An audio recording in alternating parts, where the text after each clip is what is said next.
So we are here today with Desiree, and she calls herself Cosmic Jungle as well. So welcome Desiree to the Awakening Cosmic Reality Show. It's nice to meet you. Lovely meeting you. Thanks so much for the invitation. Excellent. So I would like to ask you some questions about what you do in terms of healing and your channeling work. Okay. Oh, there's so much. I don't even know where to start. As far as my healing, I do something a little different now, but I'll kind of maybe start from the beginning when I did start as a healer. So I had been introduced to energy work probably, I was actually when I was living in Thailand or visiting Thailand, and the resort I was staying at, people were talking about this like profound Reiki healer, and that's when I had first heard about it. And then as the years went by, I went, I would go get spa treatments, and they would incorporate it, but I never saw myself as doing it myself with other people.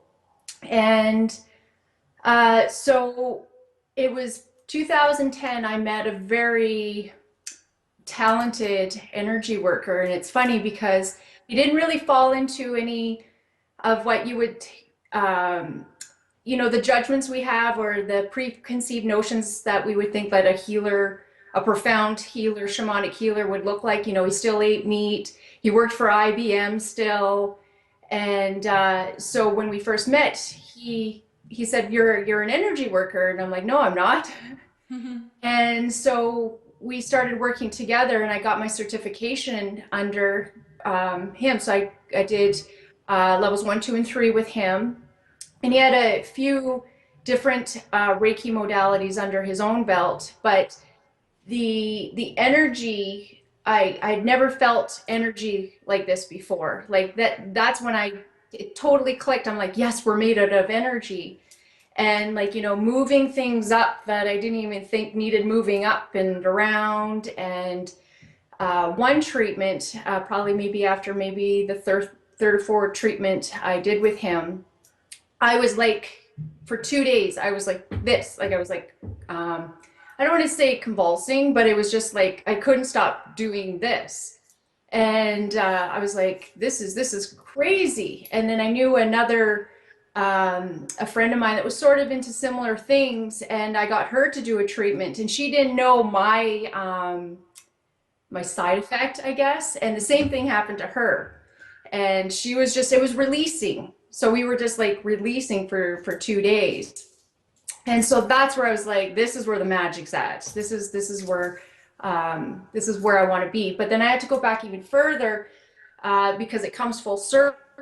Because 2003 is when I had my first contact, and at that time they told me I was going to be able to give people a multi-dimensional experience, and I had no idea really what that meant. I just knew that I was going to be able to do that. And then at that time I thought maybe I was going to be a psychedelic facilitator or something like that, because that was more tangible at that time for me. And then in between times that I thought I was told I was going to give people a multi-dimensional experience, I actually thought I was going to create an online boutique, but it was going to be like a gallery, like I was going to sell urban vinyl toys, but I wanted to revolutionize the internet experience. Like I wanted the music. I thought it was going to be like an online type of experience because again, when you get downloads, they give you like, it's almost works in riddles. They'll give you bits and parts, and then you continue on your path, and then you're like, okay, that's what that is, and this and that. So I actually took a women's venture program. I wrote a business plan and everything. Like I was signed up with UPS, and I was going to get this show on the road, and I was going to do an online gallery boutique type of thing. And then it comes to the final days, and I was just like, nope, this isn't it either. And then, like I said, so that was probably 2008, 2009.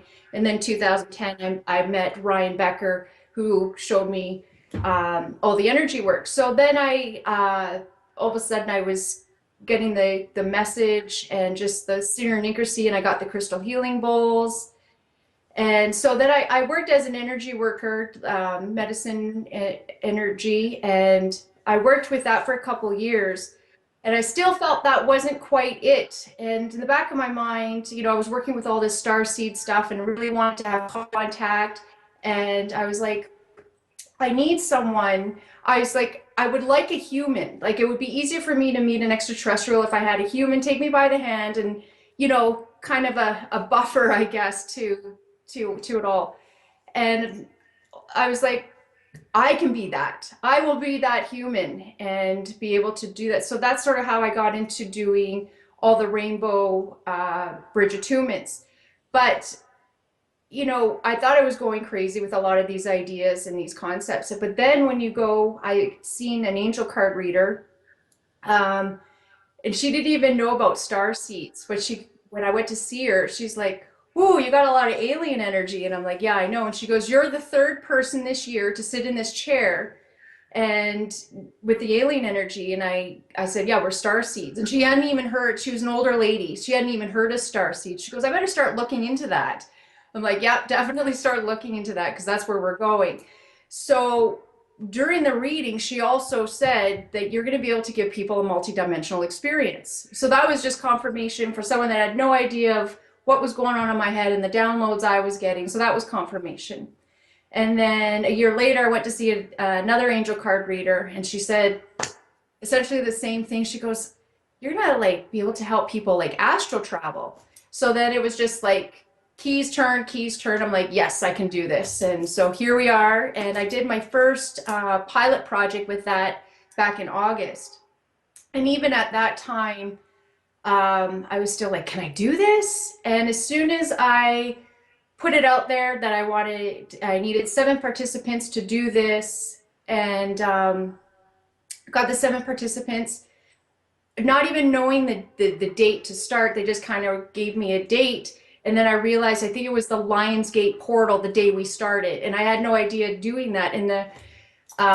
So that was confirmation because they gave me a date, did it. And then it wasn't even until a couple of days later that I realized the whole cosmic astrological alignment. So being a claircognizant, you got to work with the synchronicities. And so that's what I do, as I follow the synchronicities with that. So, and then within days, I was seeing orbs in the backyard, and I hadn't been picking up on any orbs. And now, if you check my YouTube channel, I'm capturing them almost on the daily down up in the sky and in the backyard. So again, confirmation. And so that's sort of where we're at now. And I just had I'm sort of in the middle of my second sessions of attunements, and that's going really awesome. And then so I'll go back to the other attunements because I can finalize everything that happened. We were working with the Arcturians, which was something new to me. Myself, we're personally working with them, but it seemed that everyone I was working with had been working with the Arcturians. And one evening I had a contact dream, but one of my participants was in the dream, and I kept picturing the Arcturian, I kept getting Arcturians in the Ankh. I kept waking up and I was restless. And in my contact dream, I had the way they were humanoid, and it was best way I can describe it is Marvel type energy, the cosmic, Marvel superhero type energy. It's the best way I can articulate what it was. And they were in my backyard, and they propelled down from the ship on some rope, and obviously really cool dream, awesome energy. And like I said, I was having, after the contact dream, restless sleep. I kept picturing my participant. Sure enough, he had a contact dream with the Arcturians that night. So it's things like this that are unfolding with all of this for me.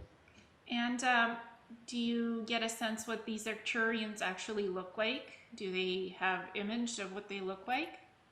For me, I don't, when you're working with contact dreams, I don't know, trying to figure out the context. Am I blanketing anything? But for me, they were very humanoid, but their energy was not. The energy was very, very different.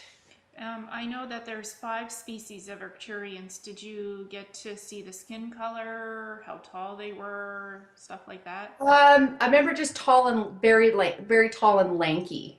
That would be the best way to describe it. But that, like I said, they were just human looking, human form to me. And prior to that, I always pictured them blue because you Google Arcturians, they're always kind of Yeah. blue. And during that time, I was really working with the Kali energy, which is interesting because she came through and she's blue. So, like, working with the synchronicities, even when I was writing out the light symbols, that's sort of where I started beginning. Um, the symbols were very different. So I went to see what other people, their symbols look like. And then I wanted to see people that were downloading the Arcturian, and they were very similar to other people doing Arcturian channeling with symbols and light language. And then I also found I'm very connected with the Hindu gods, as you can see. I even have the one back there. But so I wanted to see what Sanskrit was looking like, and I found there was sort of a similarity with Sanskrit and the Arcturians. So there was so much that went on, but again, following the synchronicity. So the Arcturians came, and then I was writing symbols. And the only reason why I picked up on the Arcturians is because I knew one of my participants definitely resonated with the Arcturians. So when I was filling that out, and then another participant was getting the same symbols, and then I asked her, I'm like, by chance, how do you resonate with the Arcturians? She goes, you are definitely confirmation, because she was picking up for dreams and other things that were happening with her. So when I picked up on the Arcturians with her, she just loved the confirmation of that. Amazing. And how long have you been in contact with the Arcturians? What I remember, because I work with so many different beings in the astral, but remember it was basically I started working with them. If there is a correlation with the Hindu gods, I've been working with them a long time. But at this kind of level, it was last August when I did my first round of attunements. And what other beings do you work with on the astral level?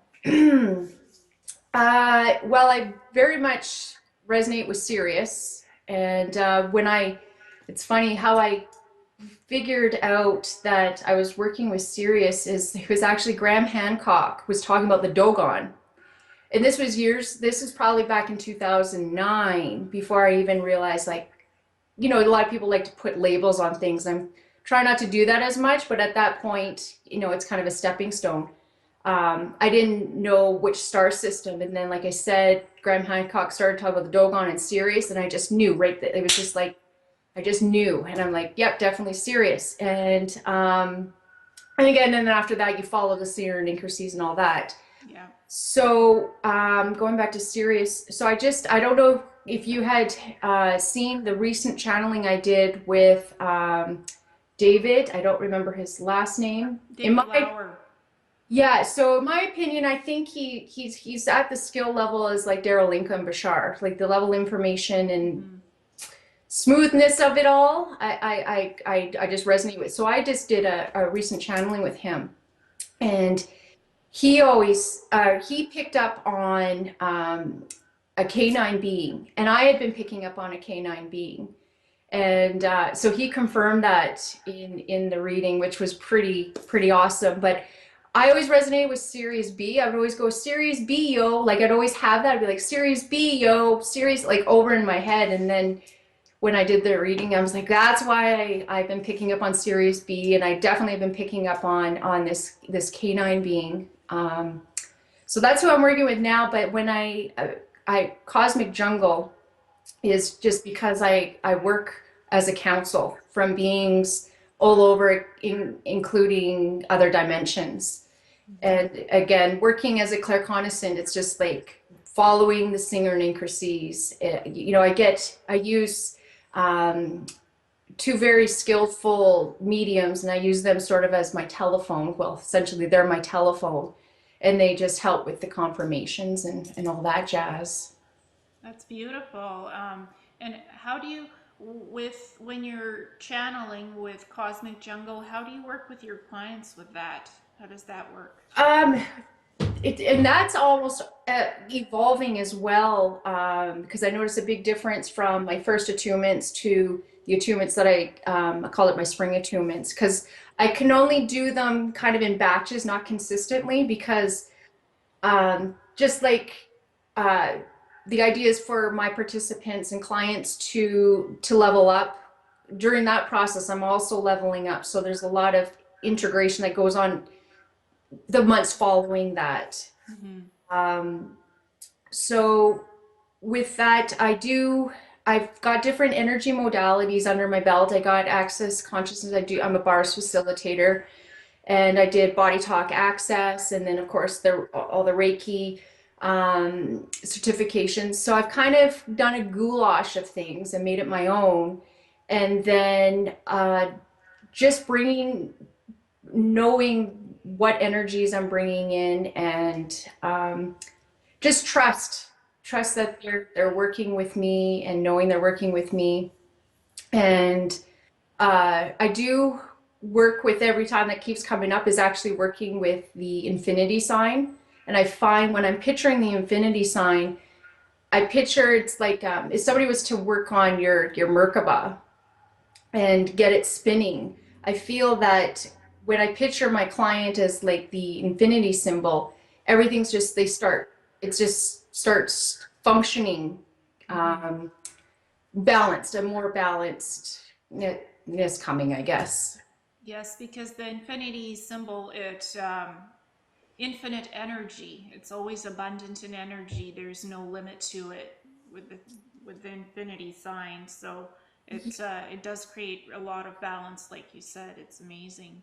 Yeah, and then I also work with the solar plex, and the solar plex, when I started with all the energy work, when I would work with clients, anytime I worked on the solar plex, that's time and time again, they kept discussing like, what did you do? What did you do? And then I would just sort of I would just do certain things. It was almost like I was on their computer system, and I was able to just kind of work. So when you start having, time and time again, that's just the confirmation when people are like, what did you do? What did you do? And then of course they have great, there's effects after that. They feel refreshed, they just feel rebooted. And so then I just started working with that in terms of the solar plex. And then I started realizing that's our intuitive center.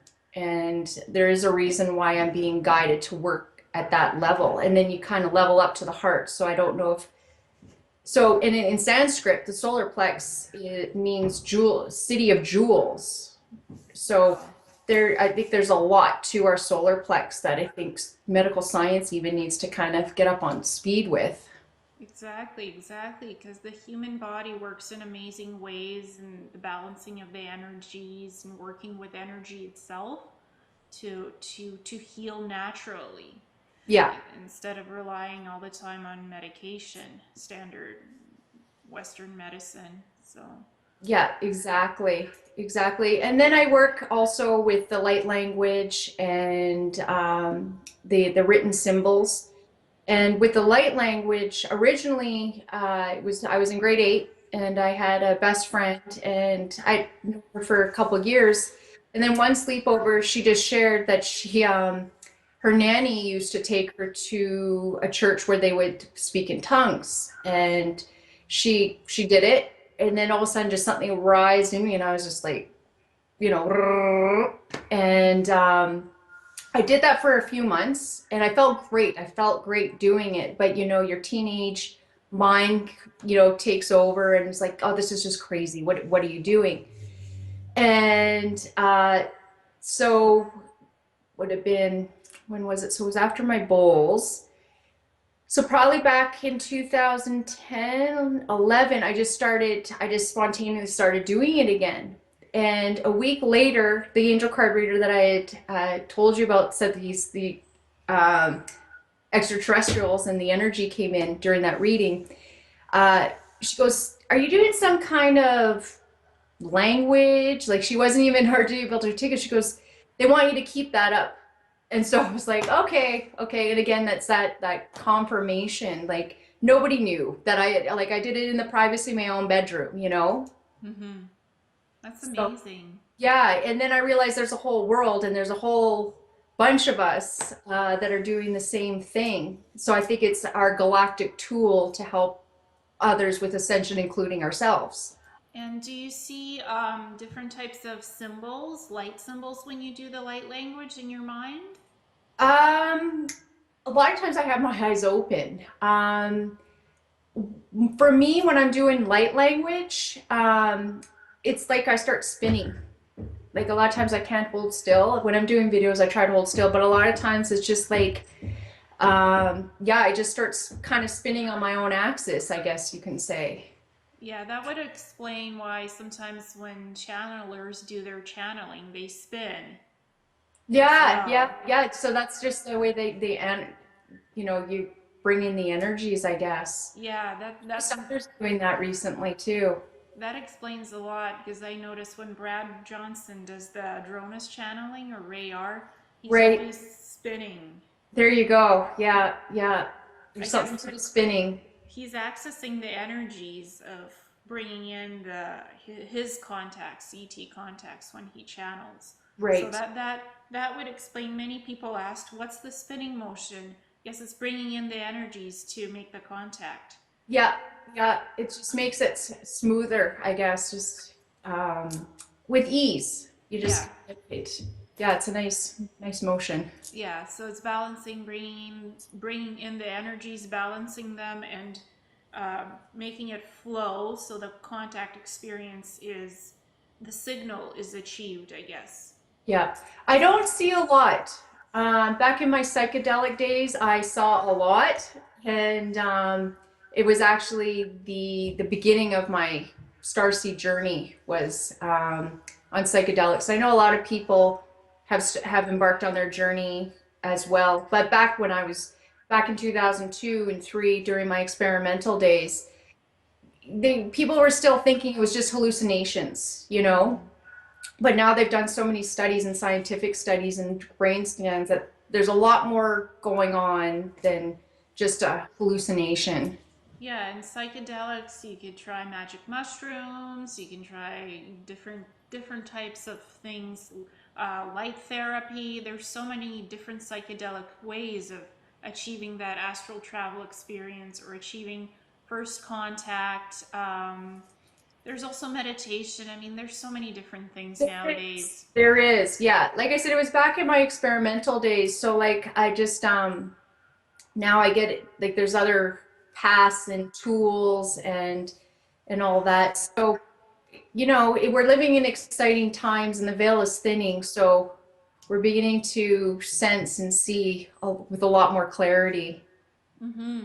Well, my friend tried LCD, or it's some kind of a drug that doesn't do anything to you, it doesn't ruin you, but it gives you that experience of astral travel. Um, Okay. yeah, so he's like, "Whoa, I see so many things now. My goodness." Yeah. So Uh, listening to there's even a lot more. I'm even seeing, I saw recently, they call it shamanic snuff. And like herbalists are starting to sell it. So like people are really incorporating the plant medicine. And I mean, she represents the goddess energy. So the timing of even like the legalization of things and people being healed with ayahuasca, it's all the divine timing and it's all paralleling each other. exactly, and ayahuasca can give you also astral travel or out of body experience where you cosmically go out of your body into space and you meet all these beautiful beings. So there's a lot of different plant medicines, like you said, that can help you achieve all this stuff. There's saging, there's Yeah. aromatherapy as well. There's so many different tools that could help you get there, whatever you wish to achieve. Yeah, exactly. Exactly. And I've been trying light color therapy and not using it as a therapy, but actually using it to retrieve astral travel memories and experiences. Oh, nice. When you have this tunnel of blue or purple light that you can and you can achieve this with a remote control, adjusting the LED bulb to Oh, whichever light set you want, and then you close your eyes, you put on some soothing meditative music, and it just takes you into that light tunnel type of thing. And you can have multiple lights programmed or one light, and for a number of time you basically go into it and you start to either meet other beings or have memories come back to you of astral experiences you've already had. So I tried that at the Body and Soul Expo that I had recently gone to, and I is it remember. the Pandora box? No, Do you know no. what I'm talking about, the Pandora box? It's another light thing, and you kind of lie down and it kind of strobes. If you Google Pandora box, light set or something like that, but it's almost the same. Well, it's essentially the same kind of premise, and people just feel such an ease. And I believe it's a UK company. Mm. No, this was the OmniBrain software, and it had these cool goggles with LED lights inside. Okay, okay, yep, yep. And it had music programmed into it. It's very expensive though. It's like 2,000 Canadian. Yeah, So this Pandora box that I'm talking about is I think almost 10 grand. wow. I mean, what I can't afford the OmniBrain. It's too expensive, and it's on a tablet. It's proprietary. Okay. So what I did was I researched color therapy mood lighting, and I found these 16 color light bulb, LED light bulb on Amazon, and it's considered light therapy, and it has 16 colors, and you can program it with a remote. It comes in 3 watts, 9 watts, and you can just put it in a lamp of your Yep. choosing, put a filter on it, program it, and it'll do the light therapy that you need. And it comes with 16 colors. So Wow. Oh, that sounds awesome. I'll definitely have to check that one out. yeah, it was only like $6.44 for a 3 watt bulb that creates 16 different colors. Yeah, yeah, yeah. If It's there's a will, there's a way. You don't always need to, spend a bundle to get the same effect. So if yeah. you're searching for it, it'll be given to you, you know? Yeah, what concerned me is that the proprietary software on the OmniBrain was on a tablet. So if that software breaks, that's it. The device is gone. There's Oh, yeah, especially when you're spending $2,000 on something like that. Yeah, color therapy. I haven't worked a lot with color therapy. I'm currently I took sound healing course with Jonathan Goldman, which was awesome. And now I'm currently taking another sound healing course with Jennifer Posada, who worked with Tom Kenyon. Tom Kenyon's on sabbatical, so on his website he recommends her in the meantime, and so I'm working on that. So yeah, I'm working on the sound healing. I know at some point I'll be working with the color therapy, but it's like one thing at a time. yes, definitely. And I'm like you. I've gone through a progression of different modalities. Started off with Reiki, then shamanism, then Wicca magic, white light magic. Then I started the ET contact experiences. Then I tried light circuitry healing. Then I tried doing psychic services. Now color therapy. So a bunch of different modalities, and I just integrate them into my own healing as I go Well, along. it just makes us more well-rounded.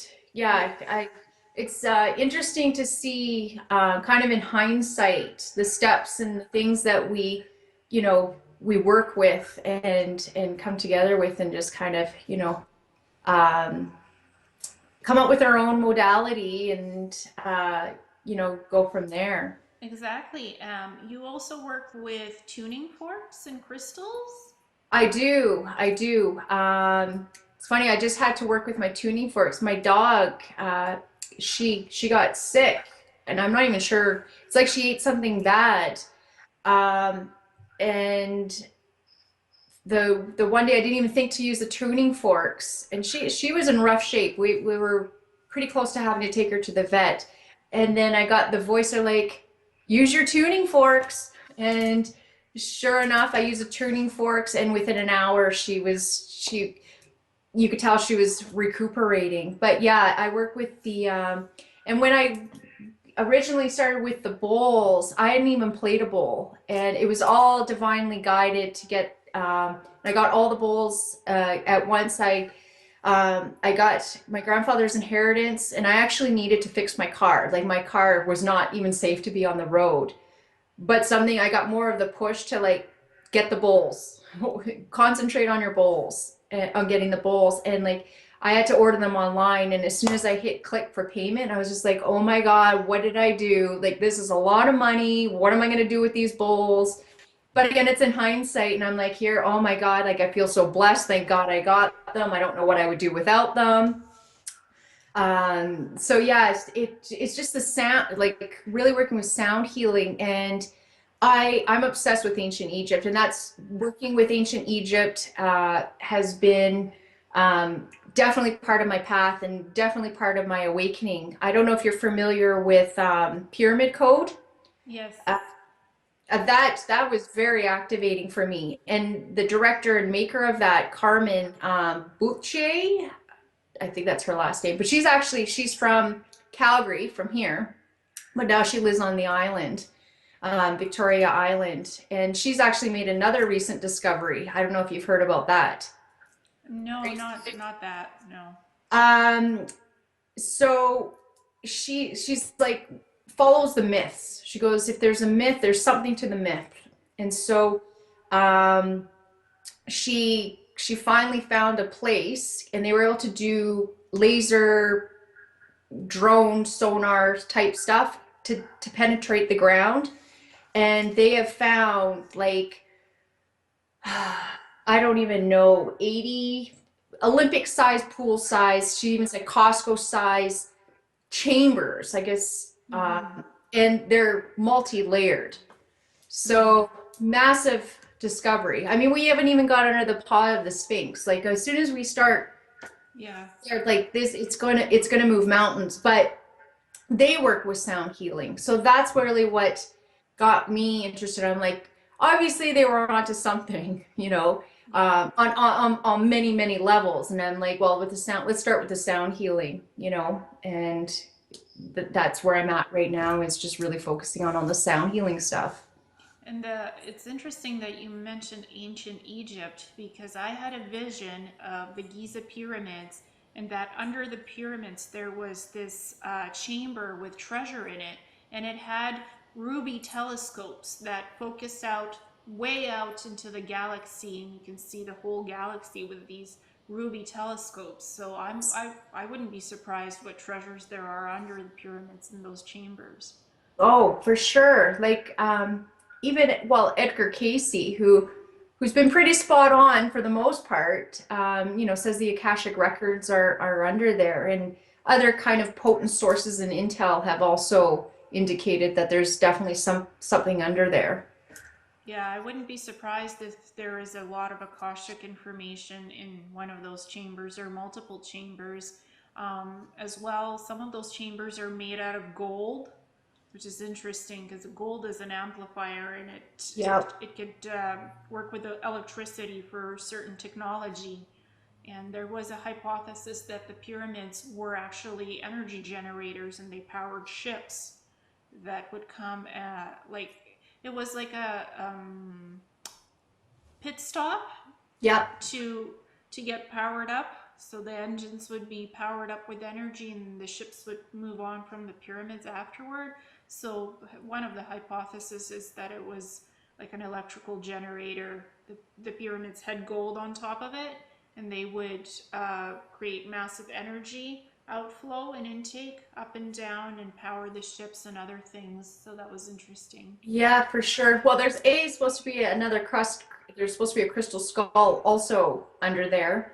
Mm-hmm. And when you were talking, I kept picturing the sun. And we obviously know the sun isn't what we think. And there's a lot of evidence that they're actually being powered up.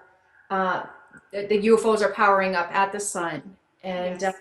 It's interesting. I'm wondering if there's a connection with gold and the sun, because I just kept picturing the sun when you were talking about that. So wonder if we're seeing a reflection, or they're what do we call it, reflecting? I don't even know. Now I'm making up words. But you know what I mean? I wonder Yes. if something about the sun and gold now that we're talking about it. I think what the sun puts out, it's solar rays, right? That it puts out, it's like filaments, and it's similar to gold in some consistency. Yeah. That's what I'm getting psychically from the sun. So, and it's a huge potential, huge energy generator in itself. It's like you said, it's a portal through which ships come through, which information comes through, DNA upgrades.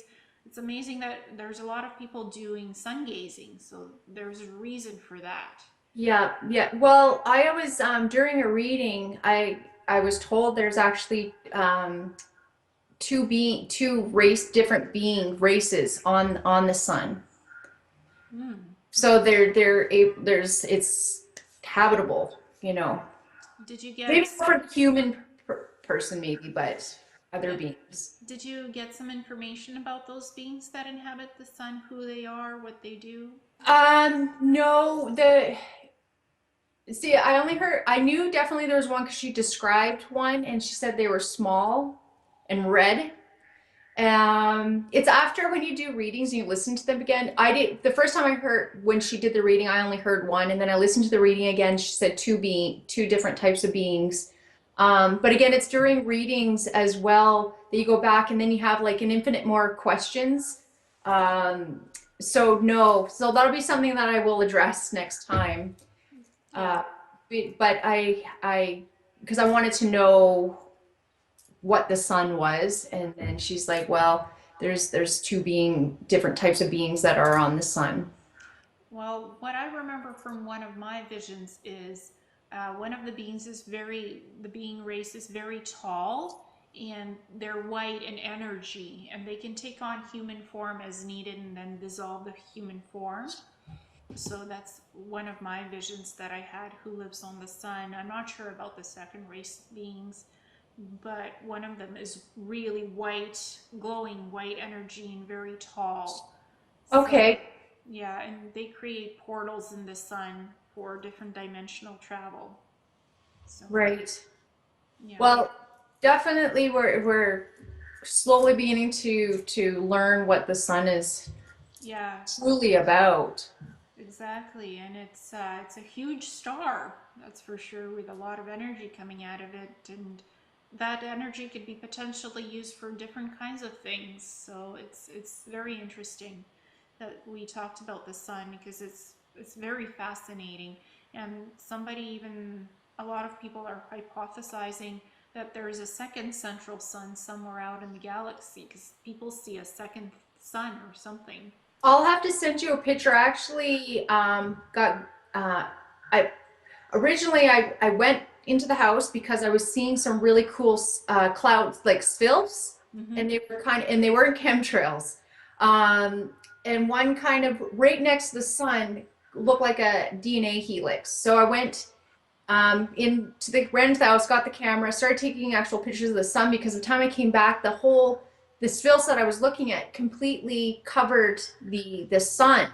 Wow. And I took a picture, and it's like a box. And then I'm trying to remember what I have the picture. Um, but it he definitely had a box, and it was almost like it looked like a Merkaba.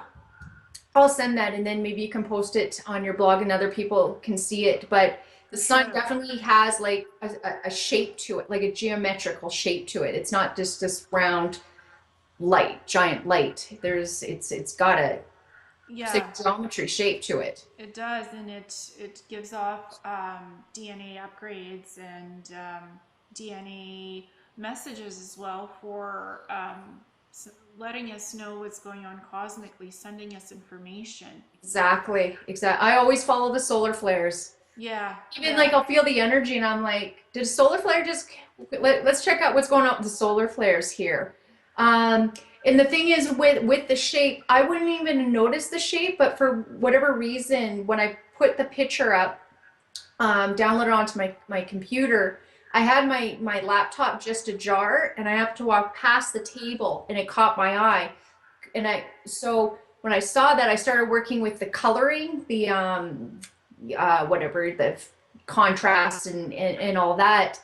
And then you could see full on that there was a shape to it, but I wouldn't have caught the shape if my computer hadn't been ajar. Well, So it's interesting because like when you change the color of the image, and it gives you certain different aspects that you can see of this whatever you take a picture of. So it's not the same as what the original picture was, and you can see more into it, the details. because it's changing the color spectrum, because we're pretty narrow with our human kind of filtration system, I guess. Yes. Uh, so sometimes you do have to tamper with the pictures to get different spectrums that you normally can't capture or acknowledge. Exactly, and that's, I mean, NASA, for example, puts out a lot of images of the moon, Mars, other planets, but it's in a certain, the colors have been changed and it's kind of pixelated, so people have to go in and kind of like Well, remove yeah, the because I image. just heard recently that like because every time we see Mars, but apparently Mars actually does have blue sky. Mm-hmm. Yeah. Blue, sometimes purple. It's not always red. It's not Yeah. always arid red. So, But and that's all they show us is the red ones, the red coloring. yeah, and NASA often tampers with the imagery that Oh, they put out. It's not their original image. no, So, no. so people have to go and virtually almost remake the image to make it what it was, to figure out what the heck is on Mars, what there's pyramids on Mars, there's a lot of stuff on Mars, buildings, even the moon has stuff. So, Yeah, and you have to zoom in detail, remove the pixelation and see the real image. yeah, exactly. Exactly. Yeah, I've got some good pictures of the moon, but of course the moon's only showing some of herself. Yeah, And and it's specifically like that. They don't show what's really on the moon because one side has bases and stuff, and they photograph it on the other side, which doesn't have so many bases and monuments. So you see clear moon, but not what's really on the other side. right. So, I mean, because we're both intuitive, I'm just curious. Many circles are talking about an event. I was actually shown um, an event back in 2002. I was shown an event, and the funny thing is, I thought for time frame, I thought it was going to be by time 2005 rolled around, because it's hard to, what time is not linear, and then when they give you messages and that, it's hard to. And I think a lot of it was the Aries in me and the wishful thinking, like, let's get this show on the road. So but at that time I was known as Alien Girl, and you know nobody else was on the same page. That was in my circles. And then 2008, I started meeting people online, and then it was like by the thousands. You were seeing there's thousands of star seeds, different forums, different web pages, YouTube, meeting the others. And then again, that's working with mega seekers with me. I'm like, okay, I'm not crazy alien girl, this is really happening. And then I started meeting people in my city. It's amazing how many people in Calgary are awake. Like, we even have a Starseed meetup, and there's 300 members. Not all, I think, would resonate being a Starseed, but there's enough people awake. But there's also people that I can have, these kind of conversations with. So that's like obviously really encouraging. But as far as an event, I'm realizing even people that wouldn't be new age, like more in the financial, political, everyone is feeling that there's going to be something is happening. So I'm just, what are you picking up on? I'm picking up that there's going to be something happening in September that will energetically change the dynamics of this planet, the way people think, the way people see things, seeing more of what was behind the scenes come forward in reality.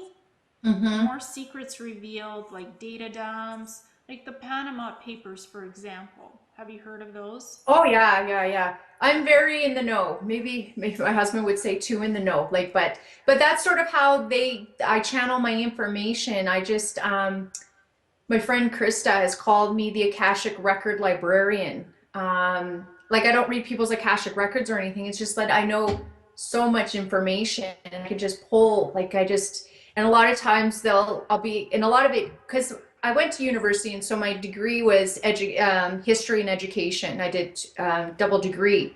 So this history, this research, like I was already, again, along the path of things they got me to kind of do because I didn't even see myself going to university. Like I hated school. That typical indigo. I failed grade 1, so that just set the tone for the rest of my school years. And so university just it wasn't even on my scope of things, but the way things happened, and I loved university because I was learning things I wanted to learn, and I thrived. I loved it. So anyway, so researching has already been like part of my tool set, that some of the beginning tool set that they my higher self and my team, have guided me to do at this point. So I love researching. Yeah, me too. Me too. I went to library school for 2 years and they taught me how to research, how to verify resources, what's true, what's not true. Um, so I work in a library too, so I do a lot of my own research and follow my intuitive guidance, what's true, what's not. And that's how the website started, the YouTube channel. Um, yeah, and there's definitely the energies of something huge coming up, a shift, an energetic shift coming to this planet, bringing forth truth and justice. And um, as well, people are asking for change. The mass collective, the collective consciousness is asking for a change. It's asking for more positivity, peace. They're asking for the truth to come out. So I'm thinking there's going to be more data dumps like the Panama Papers, but even more huge. Yeah. Pretty Probably. good was even told that not only would there be more whistleblowers coming out, which there already has been now, that there will be massive data dumps as well. I'm really hoping everything will unfold. I know a lot of people are anticipating the unfoldment, really the dawn of the golden age, you know, be seen before 2016 ends. Yeah, me too. I mean, who knows what will happen with the political election in the US. I think somebody will win who's least expected to win for a term. Maybe the election won't even happen if certain things come out in terms of. Well, I'm wondering how Hillary's still running her campaign at this point with all the investigations going on. I'm very, very surprised. I don't think Hillary will be president. There's just too much.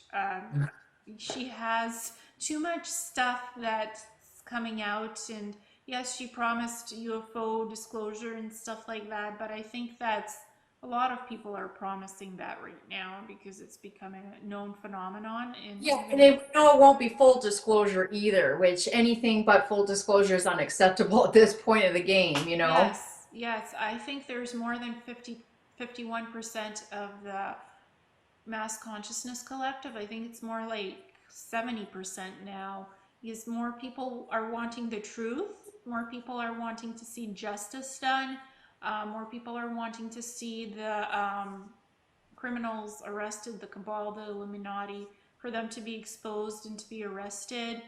And if that all came out, that would be wonderful. Not to mention that UFOs are real and that ETs exist and that there's all this advanced technology, spaceships, clean energy technology that could clean up the pollution on this planet, stop the chemtrails. Yeah. There's so much that could be exposed and revealed to the people. And I'm sure those who are not awakened yet would be in some shock. Yeah. Yet it wouldn't be too surprising because this stuff is starting to come out in mass Because media there's as been such well. a build up to this point. It's just Yeah. like, you Yeah. know, and I've been trying to subtly plant the seeds for friends and family that are not there yet. Um, I had gone kind of back when I began all of this. I was sort of like in your face about it, and then I started taking a step back because you know, is this ego? You know, these people have their free will, so I took a step back from it all. You know, with my soapbox, and now I feel I'm actually being pushed because now is the time, and um, now they'll have kind of a cushion because I've kind of planted the seeds. And I know a lot of people that have been kind of, you know, embarrassed to even talk about this stuff themselves are now beginning to slowly kind of intuitively getting the same push to like start planting those seeds so it's not like complete shock to people's systems. Yeah, I mean, I had a friend come over for dinner who talks about ETs all the time, and he's actually talking to an ET, the Illyrian named Takare. She's 8'7". She's with the Gurkfit Near Alliance, and my friend talks to a channeler named Jim Charles who brings in Takare, and he was just telling my parents about all of this and what's going to happen. My mom and dad have heard me talking about this stuff, and they've even read my website and YouTube channel stuff, and they were like listening. They weren't judging my friend. They were openly listening to what he was saying and not making any bad comments or judgment calls. They were just processing the information, trying to keep an open mind. I'm Yeah. not saying they're believers, they're full awakened believers, but they're starting to question what's going on. Yeah. Oh, well, I even I've noticed that too, that there is a shift within people that are a little more open-minded. Like, for example, my father-in-law, you know, he worked for, you know, he was a lawyer for Chevron for the last 20 some years or something, and he just retired. And dinner conversation out of the blue, he's like talking about magic mushrooms because he heard on the CBC that they're starting to work bringing it into palliative care, and so just having that kind of dialogue, like I know it's something simple, but to me, knowing my father-in-law, and then so we're talking about magic mushrooms over dinner conversation, I'm like, hey, something's happening here. You know, there's some open-mindedness happening. Exactly. And I think there's more evidence coming out about all of this stuff. And there's Corey Good with his Cosmic Disclosure show. There's more channelers coming out who channel ETs, and they're saying something will happen in September. I recently posted to my YouTube, I actually did channeling with one of my ET contacts. Her name is Anaya.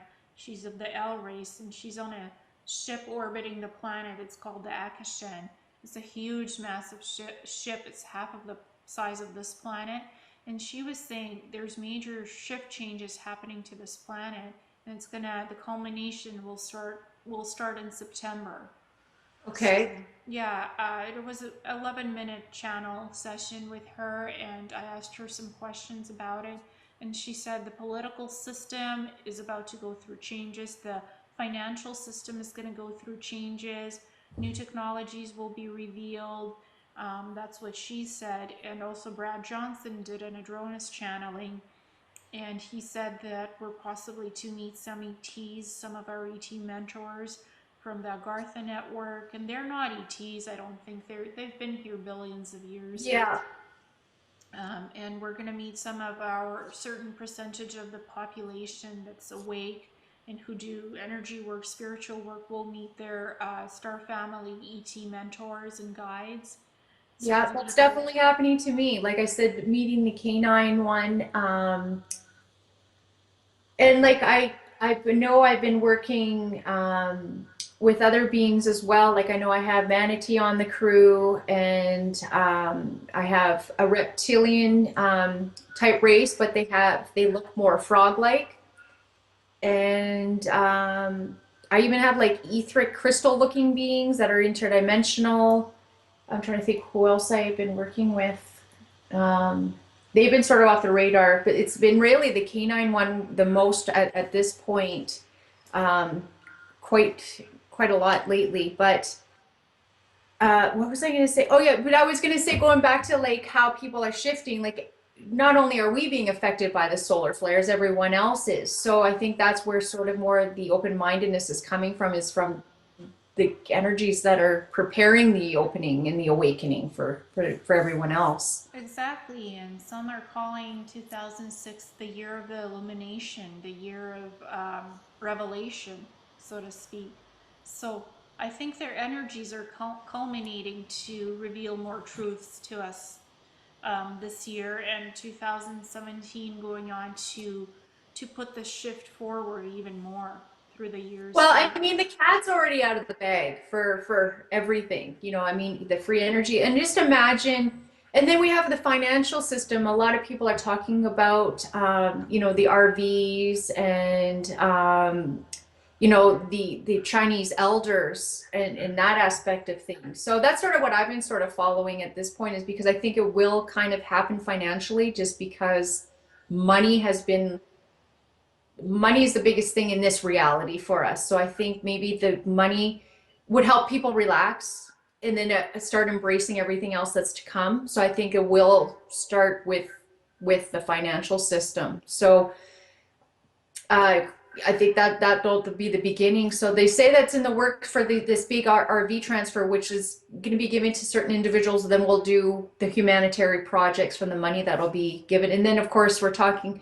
about the what China just did with the gold backing, Mm-hmm. and it seems like that's going to help collapse the Babylonian money system that we're currently working within. Exactly, and they're talking about debt relief for people. That would also help a lot of people, and to just um, have more of an equitable type of system that is financially different, or even different than a financial system than what we have now, that's more equitable Where in terms of everyone, pay. like, we have enough prosperity and abundance right now for everyone to live very comfortably. That's the Yeah, reality of it. Like, we could do this today, but I mean, there's so many factors and yeah, ancient things put in place that we need to kind of hacking the matrix of it, really. Like, yeah. that's we're reprogramming it as we speak. Yeah, and there's I heard Michael Tellinger talking about the Ubuntu movement, slowly phasing out money, using money to fund projects that will be self-sustainable in the communities, and eventually phasing out money and being able to do what you like in terms of jobs, and not what you're pushed to do just because society is doing that. Right, and you'd only need to work like 4 hours a day, 4 days a week or something, Yeah.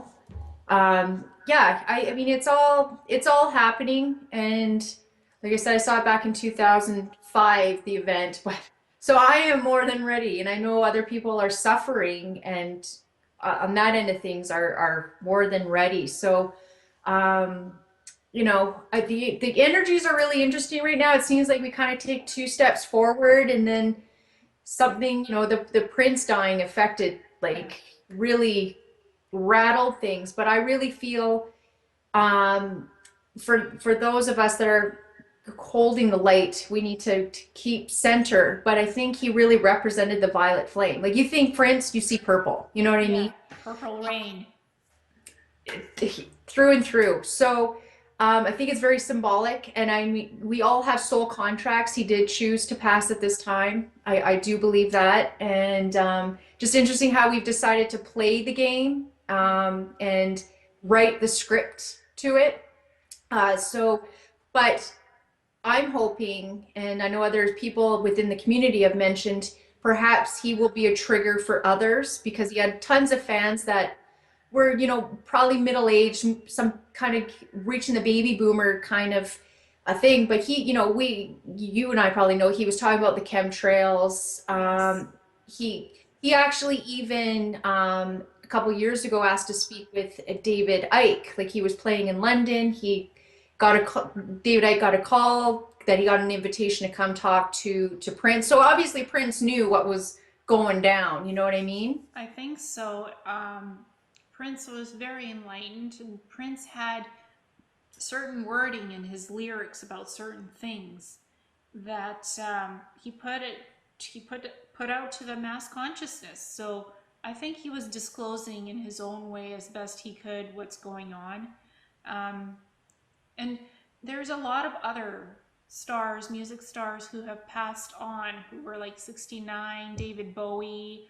It just makes you wonder what's going on, because it's not just Prince, it was other famous people who have Well, it was passed. people that were nonconformists. Yeah, yeah, People talking more about conscious things, consciousness, and but going back to Prince is that because of all the kind of the conspiracies now, like I think that he could help awaken his fans that would not been awakened before, because now you're seeing things on Facebook. And um, I think his friends, his ex-wife goes, we know what happened to him, but let's focus on his legacy right now. yeah, So his friends probably are pretty much in the know. I'm sure he surrounded other people. You know how it is. You want to surround people that are, like-minded, obviously. So I would say that they know what happened. We know what happened. yeah. Well, I mean, um, right now, some people are just ready to go because they're ready to leave their body because they don't want to see what's going to happen on this planet. They don't want to see chaos. They don't want to see the upheaval of the change. They're not ready for this. Much system overload, like they're short circuiting almost. Yes, yes. And some of them, that was in their life plan. They're ready to leave. They've done what they could and they're Yeah, ready to leave. And I think Prince was part of that group. Maybe the energies were too high for him. Maybe something was, he knew something, but it was just not the time to put that out yet to the people. It was his time to go, and he went. And bless his soul, go with the light. Amazing person, beautiful lyrics, beautiful everything. yeah, And there's no obvious reasons for why he passed, not that we know of yet. So, right. People, of course, the conspiracies are going. You know, they said that he was, mainstream is saying, Percocets or something like that, but he was like Jehovah's Witness. They don't do medication for one, and Prince just wasn't the type. Like he was a vegan. He took good care of himself. yeah, yeah, And like I said, sort of his ex-wife doing that cryptic, we know what happened to him, but let's not focus on that right now. Um, but like I said, we all have soul contracts, and mm-hmm, I believe in people that have like that do have commit suicide. That was a soul contract, yeah, and contracts with the people that remain um, behind. behind. As crazy as that sounds, but like I mean, when you start, researching and discussing with people that have already passed, you get the intel of the reality of soul contracts and your life blueprint when you come here. Exactly, I agree with you. I mean, certain things happen for a certain reason. It's no judgment, and even if somebody did go through suicide, it doesn't mean that their soul is going to hell or anything. It's No, just, no, definitely not. But I think Prince, the type of character he is, personality that he is, and then again, representing the violet flame, I really like to believe that his death will trigger others to awaken. It just seems fitting for who he was. I agree with you. He was a beautiful shining light, and when he passed, he left a lot of questions behind for people to figure out. He was doing many different interviews, 2014, on different shows, and he was saying different things, interesting things. So I think he was leaving the breadcrumbs behind of clues to Definitely. discover. Yeah, So, absolutely. and so Uh, was David Bowie as well. He was doing a lot of, his music is profound. For me, it was very profound and beautiful, and he was a beautiful soul. and it's So, interesting that they were both androgynous too. And, yeah, you know, would be considered more ET or alien. yeah, and they had these beautiful costumes that didn't always look human either on stage. Yeah, So perhaps they were channeling something and letting us know there's more out there than what we think. So yes, there's subtle clues they all left behind for us to discover and to find our own truth in what's going on, and help awaken others. Yeah, I think it's all symbolic too, the timing of it all. So I believe everything is just symbolic and in turn leave breadcrumbs in itself. Yeah, I mean, I think the energies that are here ready and that more are coming in cosmically, it's about revealing the truth, justice, exposing what's unjust and fixing that and making things better, more positive for everyone. I mean, even sometimes people work in buildings that are concrete, there's no airflow, there's no this or that. And we already know there's technology that could fix that to help these people. Heck, some people can't open a window where they work. That's For mind-boggling. Exactly. And um, hey, there's even no cell reception in a concrete building, so that tells you that the energy isn't flowing correctly. So for And then those we type, wonder why so many people are having trouble awakening yeah, or awaken yet. I mean, there's definitely exactly. Your things, variables that are blocking that. Yeah, your work environment, how many hours you work, where you work, what you do, and people are just trying to survive. They're in survival mode to make that work, even what's not working. So for those types of people, this would be amazing. All these big modern changes coming through, Oh, positivity and energy and technology, and just to help fix these buildings, to help fix the injustices, to bring out the truth, to make it all more cohesive. well, just like I say over time is like just imagine these technologies come. Just imagine like and then of course the financial system. So we're just talking about two things that would happen is the financial and the suppressed technologies, healing technologies and all that jazz. That alone is going to like completely shift reality, really. And Yeah, then of course there's other mind-blowing variables that will also follow suit. That is just like I said, it's going to bring in the golden age. I know it's cliche to say the golden age, but really that's what it's going to be. exactly, exactly. And I think after the financial stuff and the technological stuff, they're going to say, hey, tea exists. Have a look. And that's where you and I come in because we're the contact specialists, Yeah. you know, ambassadors, and we're able to facilitate, you know, baby steps. We are going to be that human to help hold their hand onto the ships and all that jazz, Yeah, exactly. And which people is are totally exciting. How can we? I couldn't describe a better job. exactly that'll be a job in and of itself for people who are like us, who are psychically attuned to this stuff and who know about these vibrational And energies working coming in. constantly with the beings. Yeah, yeah, we have contact with these beautiful beings. And I mean, even people right now ask me for readings. Unfortunately, I don't do readings anymore. It was a pilot project for me. I have a full-time library job that I'm happy with. But I say, try past life regression, um, try doing an astral travel journey to see who you can meet. Just try to do it on your own. You don't necessarily need somebody else to help You you don't. with this.